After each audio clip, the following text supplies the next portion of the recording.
Welcome back to my channel viewers. इस video में मैं आज आपको मारूज़ी सवालात बताने जा रही हूँ। इससे पहले भी मैंने 2 वीडियोस मारूज़ी सवालात पे डाली हुई है। अगर आपने उसे नहीं देखा है तो उससे पहले जाके ज़रूर चेक कर लें। काफ़ी इम्पॉर्टेंट क्वेश्चंस ही मैंने उसमें डाले हुए हैं। और अगर ये वीडियो आपको अच्छी लगे तो प्लीज़ इसे लाइक करें, मेरे चैनल को सब्सक्राइब करें और ज़्यादा से ज़्यादा शेयर करें ताकि जिनको भी इसकी ज़रूरत है वहाँ तक ये वीडियो पहुँच जाए। तो चलिए स्टार्ट करते हैं क्वेश्चन नंबर 1 से।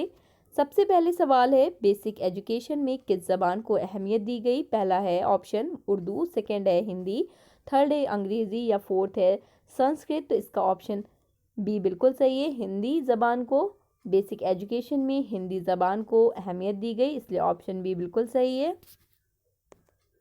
अगला सवाल है, सेकंड क्वेश्चन, शेर और शऊर ये दोनों किस ज़बान के अल्फाज हैं? पहला ऑप्शन है अरबी ज़बान के, या फिर सेकंड ऑप्शन है फ़ारसी ज़बान के, या फिर थर्ड ऑप्शन उर्दू ज़बान के, या फिर फोर्थ ऑप्शन हिंदी ज़बान के। तो शेर और शऊर ये दोनों जो अल्फाज हैं ये अरबी ज़बान के हैं, इसलिए ऑप्शन 1 बिल्कुल सही है इसका। अगला जो सवाल है वो है, शेर में किस चीज़ का होना ज़रूरी है? पहला ऑप्शन दिया है उर्दू ज़बान का, या फिर सेकंड ऑप्शन है काफिया और वज़न का, या फिर थर्ड ऑप्शन है प्यार मोहब्बत का, या फिर फोर्थ ऑप्शन है मौजू का। तो इसका सही जवाब है काफिया और वज़न का, इसलिए ऑप्शन बी बिल्कुल सही है इसका। अगला सवाल है, शायरी की मुख्तलिफ किस्मों को क्या कहते हैं? पहला ऑप्शन है गज़ल कहते हैं, या फिर सेकंड ऑप्शन है रुबाई कहते हैं, या फिर थर्ड ऑप्शन है इसनाफ़े सुखन कहते हैं, या फिर फोर्थ ऑप्शन है शायरी कहते हैं। तो इसका जो सही जवाब है वो है इसनाफ़े सुखन। शायरी की मुख्तलिफ किस्मों को इसनाफ़े सुखन कहते हैं, यानी कि इसका ऑप्शन थर्ड बिल्कुल सही है। अगला जो सवाल है वो है, शेर के मायने क्या हैं? पहला है जानना, या फिर दूसरा है वाकफियत, या फिर थर्ड है जानना या वाकफियत रखना, या फिर फोर्थ है शायरी। तो इसका जो सही जवाब है वो है जानना या वाकफियत रखना। शेर के मायने होते हैं जानना या वाकफियत रखना, इसलिए ऑप्शन जो इसका सी है वो बिल्कुल सही दिया है।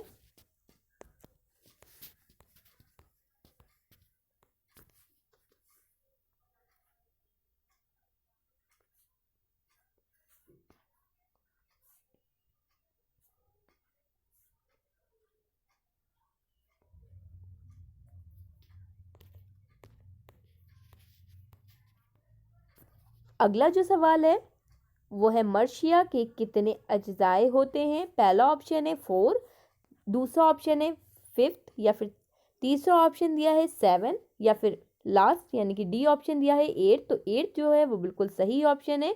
मर्शिये के 8 अज्जाए होते हैं, इसलिए ऑप्शन इसका डी बिल्कुल सही है।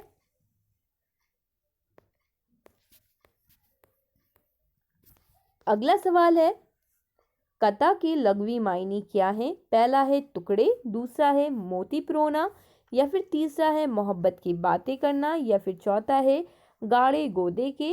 तो इसका सही जवाब है कता के जो लघवी मायने होते हैं वो होते हैं टुकड़े, यानी कि ऑप्शन 1 बिल्कुल सही इसका दिया है टुकड़े।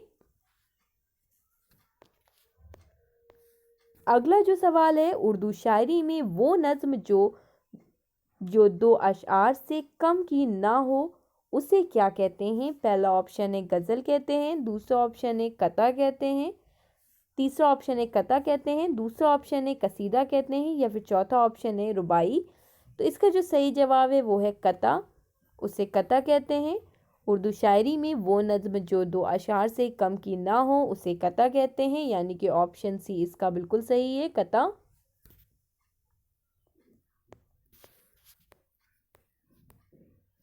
अगला सवाल है, बगैर मुताला के मुसलसल नज्म को क्या कहते हैं? पहला ऑप्शन है रुबाई कहते हैं, दूसरा ऑप्शन है कता कहते हैं, तीसरा ऑप्शन है गज़ल कहते हैं, या फिर मर्शिया फोर्थ ऑप्शन। इसका जो सही जवाब है वो है कता। बगैर मुताला के मुसलसल नज्म को कता कहते हैं, ऑप्शन बी इसका बिल्कुल सही है कता। अगला सवाल है, किसी एक कता गो का नाम बताइए। पहला है मीर, दूसरा है अनीस, तीसरा है अकबर इलाहाबादी या फिर चौथा है गालिब। तो इसका सही जवाब है अकबर इलाहाबादी। अकबर इलाहाबादी ही राइट आंसर है। ऑप्शन 3 इसका बिल्कुल सही है।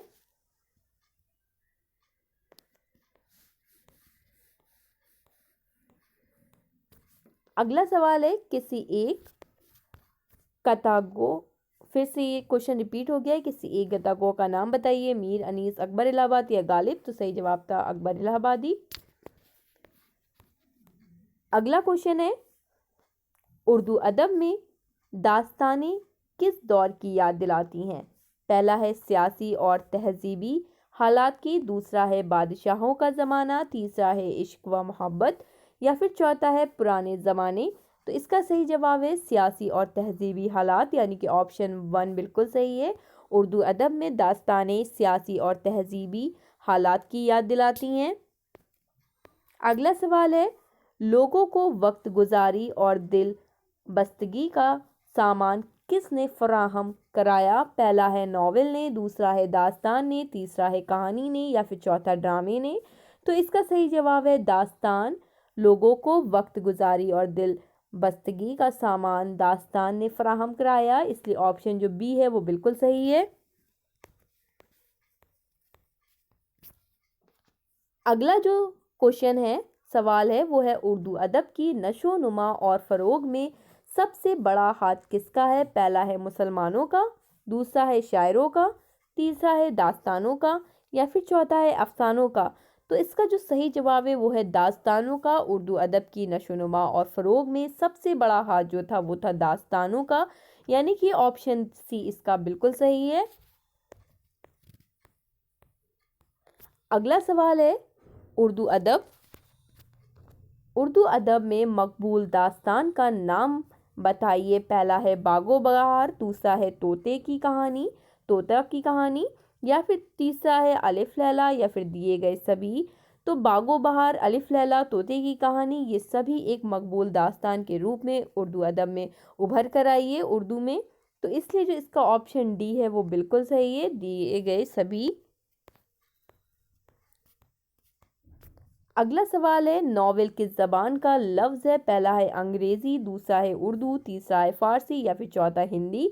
जो नावल है वो अंग्रेज़ी ज़बान का लफ्ज़ है, यानी कि ऑप्शन 1 जो इसका दिया है अंग्रेज़ी वो बिल्कुल सही है। ऑप्शन 1 अंग्रेज़ी। अगला सवाल है नॉवेल लफ्ज़ के मायने क्या हैं। पहला है कहानी, दूसरा है अजीब व गरीब चीज़ या फिर तीसरा है अफसानों की खास सिनफ या फिर चौथा है दास्तान। तो इसका बिल्कुल सही जवाब है अजीब व गरीब चीज़, यानी कि ऑप्शन बी। नॉवेल लफ्ज़ के जो मायने होते हैं वो होते हैं अजीब व गरीब चीज़, यानी कि ऑप्शन बी इसका बिल्कुल सही है। अगला जो सवाल है वो है उर्दू अदब में नावल निगार का आगाज़ किसने किया। पहला है प्रेमचंद ने, दूसरा है डिप्टी नज़ीर अहमद ने या फिर तीसरा है मिर्ज़ा हादी ने या फिर चौथा है गुलशन नंदा ने। तो इसका बिल्कुल सही जवाब है डिप्टी नज़ीर अहमद ने, यानी कि जो ऑप्शन 4 है वो बिल्कुल, ऑप्शन बी है वो बिल्कुल सही है। उर्दू अदब में नावल निगार का आगाज़ डिप्टी नज़ीर अहमद ने किया, तो इसलिए ऑप्शन बी इसका बिल्कुल सही है। अगला सवाल है उर्दू ज़बान का सबसे पहला नावल का नाम बताइए। पहला ऑप्शन, दूसरा ऑप्शन, तीसरा ऑप्शन और चौथा ऑप्शन। इसका सही जवाब है ऑप्शन नंबर 1।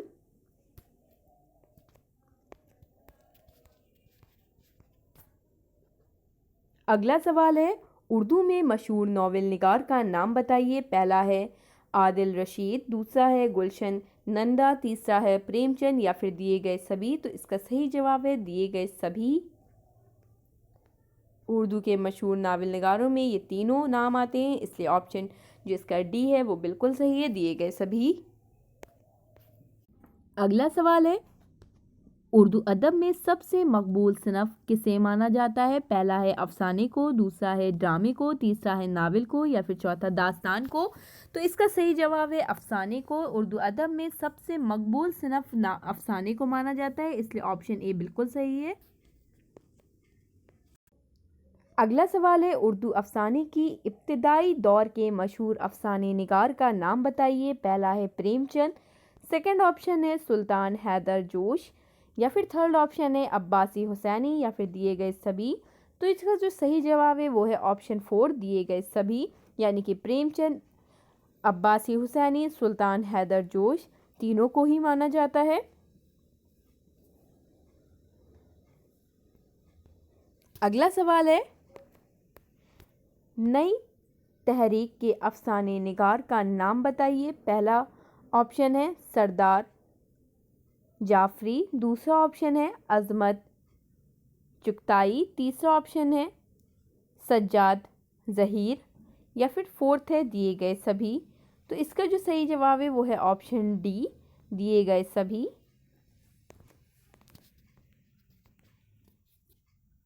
अगला सवाल है, ड्रामा किस ज़बान का लफ्ज़ है। पहला ऑप्शन दिया है यूनानी ज़बान का, सेकंड ऑप्शन दिया है फ़ारसी ज़बान का, या फिर थर्ड ऑप्शन दिया है उर्दू ज़बान का, या फिर फोर्थ अरबी ज़बान का।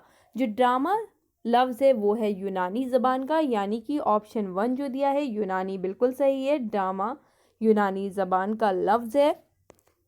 अगला जो सवाल है वो है, ड्रामे के मायने क्या हैं। पहला है नाटक, दूसरा है करना या करके दिखाना, या फिर तीसरा है एक्टिंग, या फिर फोर्थ है नाटक। फोर्थ और जो 1 दिया है वो बिल्कुल सही दिया है, ऑप्शन ए और ऑप्शन डी एकदम सेम दिया है। इसका जो सही जवाब है वो है करना या करके दिखाना, यानी कि ऑप्शन बी बिल्कुल सही है। ड्रामे के मायने होते हैं करना या करके दिखाना। अगला सवाल है, ड्रामा कितनी तरह के होते हैं। पहला ऑप्शन है 3 तरह के होते हैं, दूसरा ऑप्शन है 2 तरह के होते हैं, तीसरा ऑप्शन है 4 तरह के होते हैं, या फिर चौथा 5 तरह के। जो ड्रामे होते हैं वो 2 तरह के होते हैं, इसलिए ऑप्शन जो बी है वो बिल्कुल सही है, 2। अगला सवाल है, ड्रामे का आगाज़ कब हुआ था। पहला ऑप्शन है 19वीं सदी में, या फिर दूसरा ऑप्शन है 18वीं सदी में, या फिर तीसरा ऑप्शन है 20वीं सदी में, या फिर चौथा इनमें से कोई नहीं। जो ड्रामे का आगाज़ हुआ था वो हुआ था 19वीं सदी में, इसलिए इसका जो ऑप्शन 1 दिया है वो बिल्कुल सही है। ड्रामे का आगाज़ 19वीं सदी में हुआ था, ऑप्शन 1 बिल्कुल सही है। अगला जो सवाल है वो है, उर्दू ड्रामे की इब्तिदाई किस ड्रामे से हुई थी। पहला ऑप्शन है अनारकली से, या फिर सेकेंड ऑप्शन, या फिर थर्ड है राधा कन्हैया, या फिर फोर्थ ऑप्शन है राम सीता। तो इसका जो ऑप्शन 2 है वो बिल्कुल सही है। अगला सवाल है,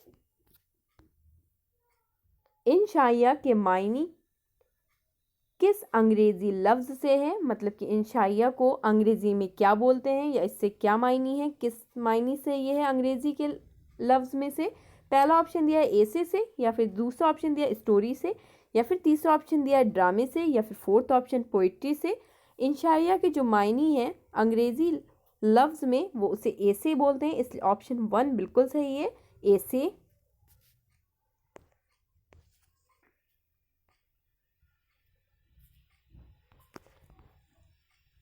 अगला जो सवाल है वो है, मशहूर इंशाइया निगार का नाम बताइए। पहला ऑप्शन है सर सैयद, दूसरा ऑप्शन है मोहम्मद हुसैन, तीसरा ऑप्शन है हसन निज़ामी, या फिर चौथा ऑप्शन दिए गए सभी। तो इसमें जो ऑप्शन डी है वो बिल्कुल सही है, दिए गए सभी। सर सैयद, मोहम्मद हुसैन, हसन निज़ामी, ये तीनों मशहूर इंशाइया निगार के तौर पे उर्दू अदब में उभरे हैं, इसलिए ऑप्शन डी बिल्कुल सही है, दिए गए सभी।